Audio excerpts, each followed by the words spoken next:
ناظرین، پروگرام جنت کی خوشخبری پانے والی صحابیات میں ایک بار پھر آپ کو خوش آمدید کہتے ہیں۔ سب سے پہلے خاتم النبیین صلی اللہ تعالی علیہ وآلہ وسلم پر درود پاک کی فضیلت سنتے ہیں اور پھر اپنے پروگرام کو آگے بڑھاتے ہیں۔ خاتم النبیین رحمت للعالمین صلی اللہ تعالی علیہ وآلہ وسلم نے فرمایا،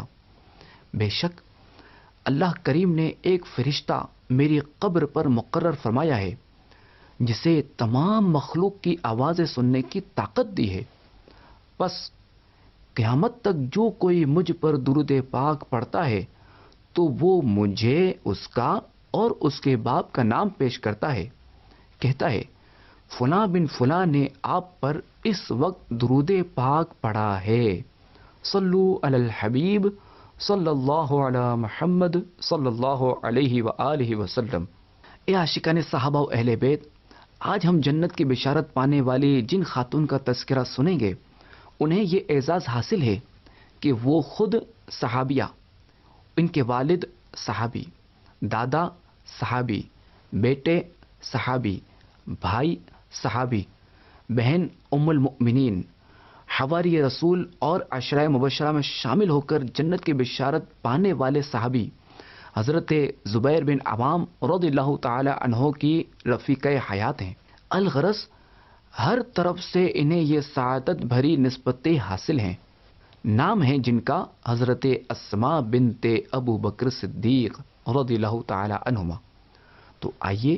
آپ رضی اللہ تعالی عنہا کی سیرت مقدسہ کے نمایاں پہلو سنتے ہیں۔ آپ رضی اللہ تعالی عنہ کا نام اسماء اور لقب ذات النطاقین ہے۔ آپ خلیفہ اول حضرت ابو بکر صدیق رضی اللہ تعالی عنہ کی صاحبزادی ہیں۔ ہجرت سے 27 سال پہلے مکہ مکرمہ میں آپ کی ولادت ہوئی۔ خاتم النبیین صلی اللہ تعالی علیہ وآلہ وسلم کے اعلان نبوت فرمانے کے بعد ابتدائی دنوں ہی میں آپ رضی اللہ تعالی عنہ نے اسلام قبول کر لیا تھا۔ روایات میں آتا ہے کہ آپ رضی اللہ تعالی عنہ نے 17 افراد کے بعد اسلام قبول کیا تھا۔ چنانچہ آپ رضی اللہ تعالی عنہ کا شمار قدیم الاسلام صحابیات میں ہوتا ہے رضی اللہ تعالی عنہن۔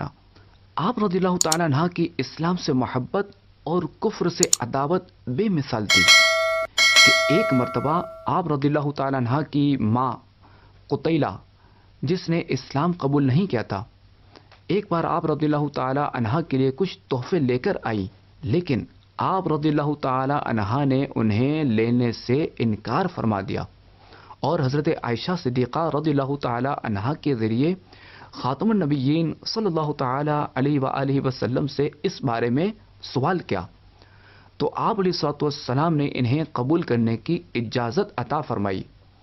تب جا کے آپ رضی اللہ تعالی عنہ نے وہ تحفے قبول فرمائے۔ آپ رضی اللہ تعالی عنہ کا نکاح عشرہ مبشرہ میں سے ایک جلیل القدر صحابی حضرت زبیر بن عوام رضی اللہ تعالی عنہ کے ساتھ ہوا۔ اس ازدواجی زندگی میں بعض اوقات آپ رضی اللہ تعالی عنہ کو مالی لحاظ سے بڑی تنگی اور مشکلات کا سامنا رہا، لیکن آپ کبھی اس سے پریشان نہ ہوئی اور زبان سے کبھی اظہار رنج نہ کیا۔ گھر کے سارے کام کاج آپ رضی اللہ تعالی عنہ خود کیا کرتی تھیں۔ پھر کچھ عرصے بعد حضرت ابو بکر صدیق رضی اللہ تعالی عنہ نے کام کاج کے لیے آپ کو ایک خادم عطا فرمایا، جس سے آپ کا بوجھ کم ہو گیا۔ عشق مصطفیٰ یہ آپ رضی اللہ تعالی عنہ کو اپنے والد حضرت ابو بکر صدیق رضی اللہ تعالی عنہ سے ورثے میں ملا ہوا تھا کہ ہجرت کے موقع پر جب خاتم النبیین صلی اللہ تعالی علیہ وآلہ وسلم اپنے عاشق صادق حضرت صدیق اکبر رضی اللہ تعالی عنہ کے ساتھ مدینہ منورہ کی جانب ہجرت کے لیے روانہ ہو رہے تھے، تو اس موقع پر ام المؤمنین حضرت عائشہ صدیقہ اور حضرت اسماء رضی اللہ تعالی عنہما خاتم النبیین صلی اللہ تعالی علیہ وآلہ وسلم کا سامان تیار کر رہی تھیں۔ جب سامان تیار ہو گیا تو ان دونوں بہنوں کو سامان باندھنے کی کوئی چیز نہ ملی، تو اس وقت آپ رضی اللہ تعالیٰ عنہ یعنی حضرت اسما رضی اللہ تعالیٰ عنہ نے اپنے نطاق کہتے ہیں کمر پر باندھنے والے کپڑے کو، تو آپ رضی اللہ تعالیٰ عنہ نے اپنے نطاق کے 2 ٹکڑے کر کے اس سے سامان سفر باندھ دیا۔ اسی وجہ سے آپ رضی اللہ تعالیٰ عنہ کا لقب ذات النطاقین ہے، اور یہی وہ موقع تھا جب خاتم النبیین صلی اللہ تعالیٰ علیہ وآلہ وسلم کی زبان مبارک سے آپ رضی اللہ تعالیٰ عنہ کو جنت کی بشارت ملی۔ خاتم النبیین صلی اللہ تعالیٰ علیہ وآلہ وسلم نے آپ رضی اللہ تعالیٰ عنہ سے فرمایا، اس ایک کمر بند کے بدلے جنت میں تجھے 2 کمر بند عطا کیے جائیں گے۔ سخاوت آپ رضی اللہ تعالیٰ عنہ کی سیرت کا نمایاں پہلو تھا۔ آپ رضی اللہ تعالیٰ عنہ کی سخاوت کا یہ عالم تھا کہ آپ رضی اللہ تعالیٰ عنہ کوئی چیز اپنے پاس بچا کر نہیں رکھتی تھیں، جو کچھ ہوتا فقیروں اور ضرورت مندوں پر خرچ کر دیا کرتی تھیں۔ چنانچہ آپ ہی کے نور نظر آپ کے صاحبزادے حضرت سیدنا عبداللہ بن زبیر رضی اللہ تعالیٰ عنہ فرماتے ہیں، میں نے ام المؤمنین حضرت عائشہ صدیقہ اور والدہ ماجدہ حضرت اسما رضی اللہ تعالی عنہما سے بڑھ کر کوئی سخی نہیں دیکھا۔ ان دونوں کا انداز سخاوت مختلف تھا۔ حضرت عائشہ صدیقہ رضی اللہ تعالی عنہا چیزیں جمع کرتی رہتی، جب کافی مقدار ہو جاتی تو انہیں تقسیم فرما دیتی، اور والدہ ماجدہ حضرت اسما رضی اللہ تعالی عنہا کوئی بھی چیز دوسرے دن کے لیے بچا کر نہیں رکھتی تھیں، بلکہ جیسے ہی کچھ آتا صدقہ فرما دیتی۔ آپ رضی اللہ تعالی عنہ کی جرأت، دلیری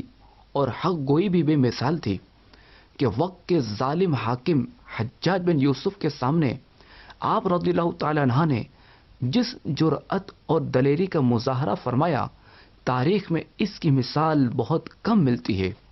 چنانچہ عبد الملک بن مروان کے زمانہ حکومت میں حجاج بن یوسف ثقفی ظالم نے جب مکہ مکرمہ پر حملہ کیا اور آپ رضی اللہ تعالی عنہ کے بیٹے حضرت عبداللہ بن زبیر رضی اللہ تعالی عنہما نے اس ظالم کی فوجوں کا مقابلہ کیا، تو اس خون ریز جنگ کے وقت بھی آپ رضی اللہ تعالی عنہ مکہ مکرمہ میں اپنے پیارے بیٹے کا حوصلہ بڑھاتی رہیں، یہاں تک کہ جب حضرت عبداللہ بن زبیر رضی اللہ تعالی عنہما کو شہید کر کے حجاج بن یوسف ظالم نے ان کے جسم مبارک کو سولی پر لٹکا دیا، اور اس ظالم نے آپ رضی اللہ تعالی عنہ کو مجبور کر دیا کہ آپ خود چل کر اپنے بیٹے کے جسم کو سولی پر لٹکا ہوا دیکھیں، تو آپ رضی اللہ تعالی عنہ وہاں تشریف لے گئیں۔ جب آپ رضی اللہ تعالی عنہ نے اپنے بیٹے کو سولی پر لٹکا دیکھا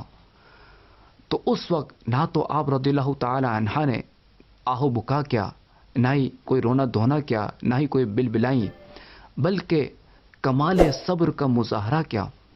اور آپ رضی اللہ تعالی عنہ کا یہ انداز دیکھ کر حجاج ان کے پاس آیا اور کچھ گستاخانہ باتیں بھی کیں، جس کے جواب میں آپ رضی اللہ تعالی عنہ نے حجاج سے یہ جملہ ارشاد فرمایا، میں دیکھ رہی ہوں کہ تو نے میرے بیٹے کی دنیا خراب کی تو اس نے تیری آخرت برباد کر ڈالی۔ حضرت عبداللہ بن زبیر رضی اللہ تعالی عنہ کی شہادت کے 10 دن بعد یعنی 27 جمادی الاولیٰ کو آپ رضی اللہ تعالی عنہ بھی اس دار فانی سے انتقال فرما گئیں۔ وفات کے وقت آپ رضی اللہ تعالی عنہ کی عمر مبارک 100 سال تھی۔ اللہ کریم کی آپ پر رحمت ہو اور آپ کے صدقے ہماری بے حساب مغفرت ہو، آمین